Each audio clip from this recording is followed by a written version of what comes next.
Welcome back.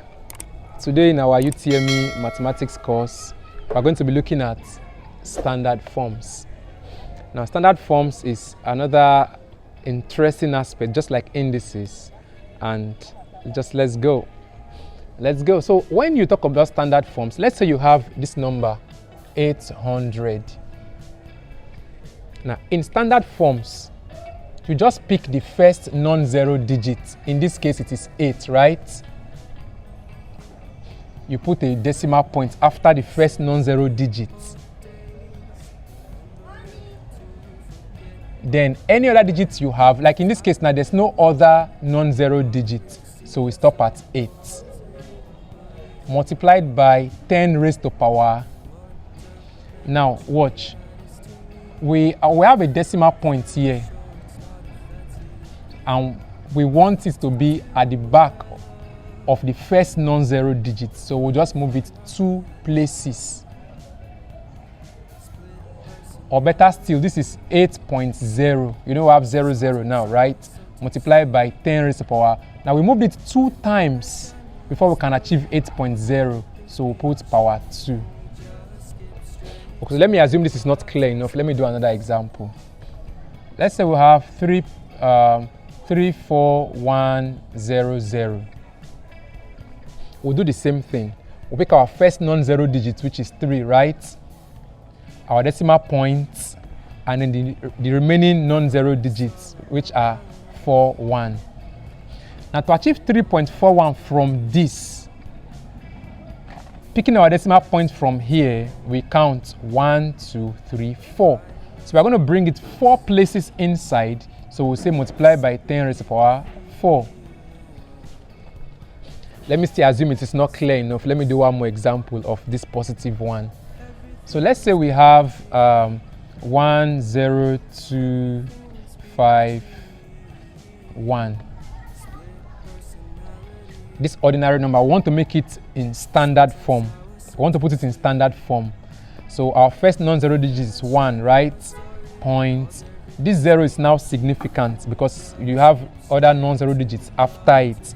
So you have 0251. So picking our decimal point from the end, we count 1, 2, 3, 4.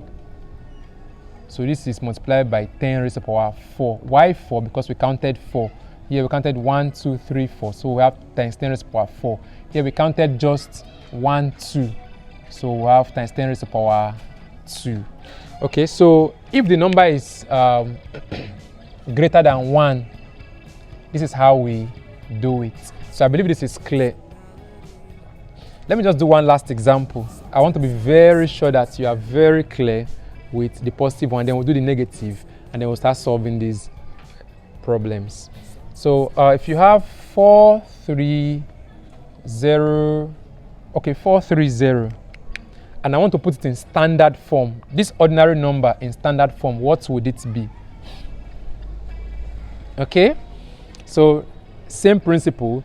Pick your first non-zero digits, put decimal points after it, write the other non-zero digits that are significant. So here, just 3. So multiply by 10 raised to power what? So let's count. Our decimal points being here outside, we count 1, 2. So 2 places, so this is our answer. So I want to believe resolving the positive one is clear enough now. So I said positive, I mean numbers greater than 1. Now let's see how we resolve for, or how we make standard forms out of numbers less than 1. Now for numbers less than 1, let's say 0.412. So for number less than 1, the decimal point is already obvious. We'll just move it out. But now when I say move it out, we are moving it to after the first non-zero digit. So the same standard, and then let me just show so that you get the picture clear. In this case, you have 0.412, right? In standard, remember we start with the first non-zero digit followed by a decimal point, just like we solved for all the others. The first non-zero digit followed by decimal point. So So we'll move the decimal point to after the first non-zero digit. So we're moving it here. So 4.12. Now, times 10 raised to the power what? So this is standard because it is after the first non-zero digit. Now, how many places did we move it before we achieved it being after the first non-zero digit? We moved it to just one place. So, but in this case, it will be -1. So when you are converting numbers less than 1 to standard form, the power of 10 is often negative. And don't forget, your decimal point is usually after the first non-zero digit. So let me assume this is not clear enough. Let me do another example. So convert 0.0021 to standard form. Now don't forget that your decimal point is going where? After the first non-zero digit. So first non-zero digit there is 2, right? Point. Now all the other significant figures, we'll write them. So we only have 1. So it is 2.1 multiplied by 10 raised to the power. Now how many times did we move the decimal point before we achieve our 2.1? So that's 1, 2, 3. So am I writing 3, positive 3 or negative 3 as the power? Will it be positive 3 or negative 3 in this case? Your guess is as good as mine. Negative 3. Because we are dealing with what? Numbers less than 1. Okay? Let me still assume you don't understand very well. Let me do another example. Okay, so convert 0.0000516. So let's convert this ordinary decimal number to standard form. Okay, so what's our first non-zero digit there? It's 5, followed by our decimal point. What are the significant figures left? We have 1 and 6. Okay, so to achieve this from here, how many places do we move our point? 1, 2, 3, 4, 5. So we have times 10 raised to the power negative 5. Let me do one last example so that we'll be on the same page and I'll be very sure that you understand it well. Then we'll start solving this exam like question. So last example, 0.025000. Okay, so we're doing the same thing. To convert this one to standard form, we move our decimal point to after the first non-zero digit. So first non-zero digit is 2.5. Now all of these zeros are insignificant. So we'll stay at 2.5. So let's count 1, 2. So times 10 raised to the power minus 2. So it's straightforward. And I believe you understand it now. So based on this understanding of how to convert numbers greater than 1 to standard forms and numbers less than 1 to standard form, now let's solve this exam like questions. Okay. Okay, number 1 says, write 82,300,000 in standard form. Okay, so let me bring it here. Number 1, 82,300,000. Now this is a number greater than 1, so we are moving this way, right? So let's go. Our first non-zero digit there is 8 points. Significant figures there are 2, 3. All these zeros are insignificant in this case. So times 10 raised to the power what? Remember, it is positive, so we're going 1, 2, 3, 4, 5, 6, 7. So it's simply 8.23 multiplied by 10 raised to the power 7, and that will be option C. Okay, I believe you can do all the rest even if I stop here, but let me go on. So number 2 says, write the number 0.00004 in standard form. So for number 2, we have 0.00004.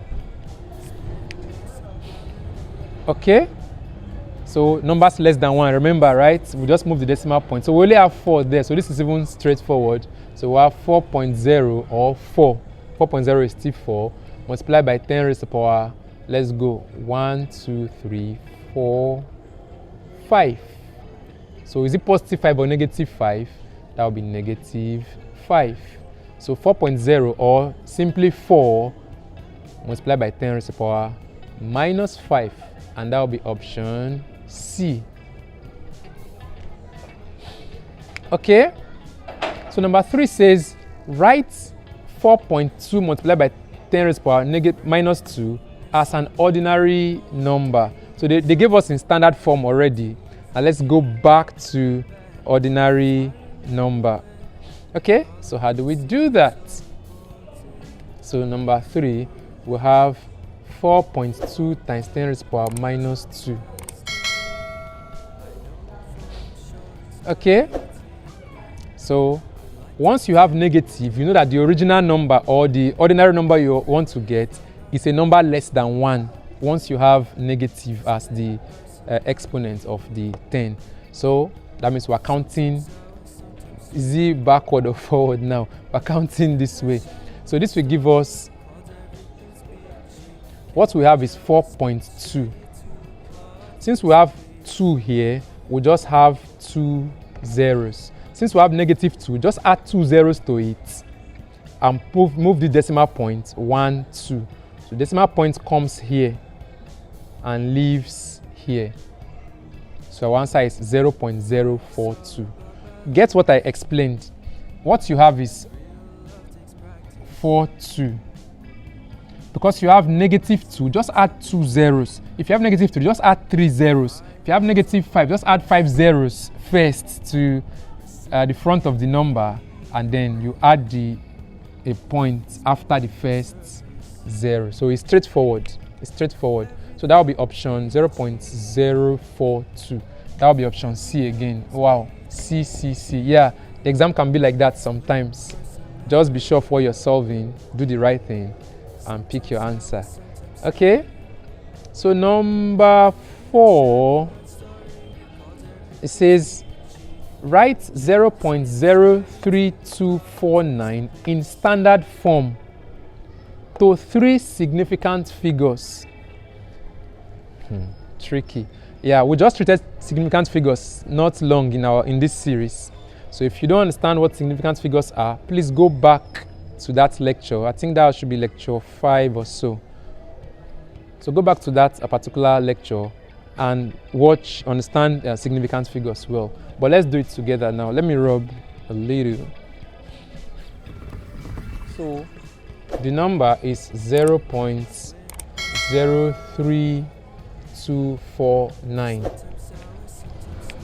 So it says we should write this number in standard form to 3 significant figures. So let's get the 3 significant figures first, and then we'll write it in standard form.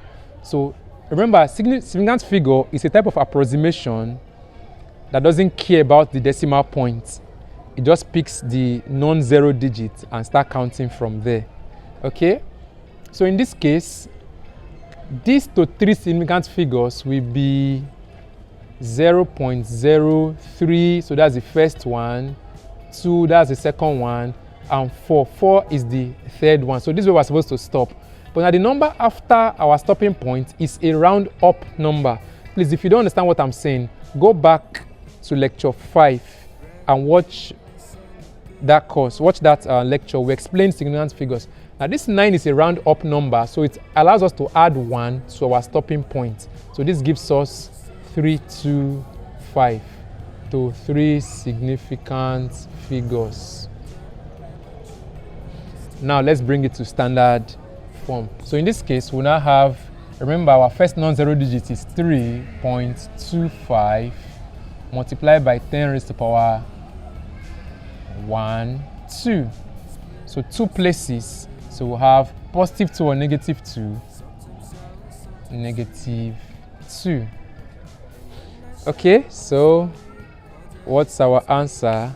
Option C again. Okay, so I will allow you do number 5, and then you drop your answer in the comment section. So it says work out 6 multiplied by 10 raised to power 3 multiplied by 9 multiplied by 10 raised to power 4 and give your answer in standard form. The options are already there. So work out number 5 and drop your answer in the comment section. Let's debate. So I remain El Sam. Kindly subscribe to this channel to keep getting interesting solutions to mathematical problems. And please don't miss any lecture in this series so that you can score up to 90, between 90 and 100. So if you cover everything and understand them, you can score 100. But worst be it, you get a 90 if you follow the series to the end. So see you in the next lecture. I remain El Sam.